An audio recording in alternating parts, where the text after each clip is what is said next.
Hello everyone, তো guys finally অনেকেরই প্রশ্ন হচ্ছে ভাই আপনি কি সেই ভাঙা গাড়িটা এখনো চালান? তো গাইস না, আমি আর সেই ভাঙা গাড়িটা চালাই না। তবে আমি যে গাড়িটা প্রথম ফার্স্টে চালাইছি সেই গাড়ি, তো এখন এটা নিয়ে আজকে বের হয়েছি। তা আবার অনেকে প্রশ্ন করতেছে, কমেন্ট করতেছে যে ভাই আপনার গাড়ির ডেকোরেটরটা দেখবার, এই গাড়িটা গিয়ার কিভাবে ফালান, গিয়ারটা আমরা দেখবো আর ভিতরে ডেকোরেটর লাগবে। তো গাইস ফাইনালি এটা হচ্ছে আমার গাড়ি, আর আমার গাড়ি কিন্তু এখন লোড হচ্ছে, গাড়ি স্টার্টে আছে। এই যে এখন গাড়ি লোড হচ্ছে ক্রেনে। তো গাইস প্রচুর পরিমাণ গরম, মানে মাটিতে যদি ডিম রাখি ডিমটা পর্যন্ত নিচে নিচে সিদ্ধ হয়ে যাবে। তো গাইস দেখাইতেছে আমার গাড়ির ডেকোরেটর, সবাই আমার সাথেই থাকো।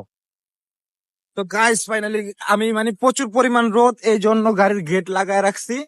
ইভেন এটা হচ্ছে গাড়ির ভিতরে ডেকোরেটর, এটা স্টার্টিং, এটা হচ্ছে এখানে আত্রিকা চালায়। এই যে অটো গিয়ার গাইস, এটা হচ্ছে অটো গিয়ার।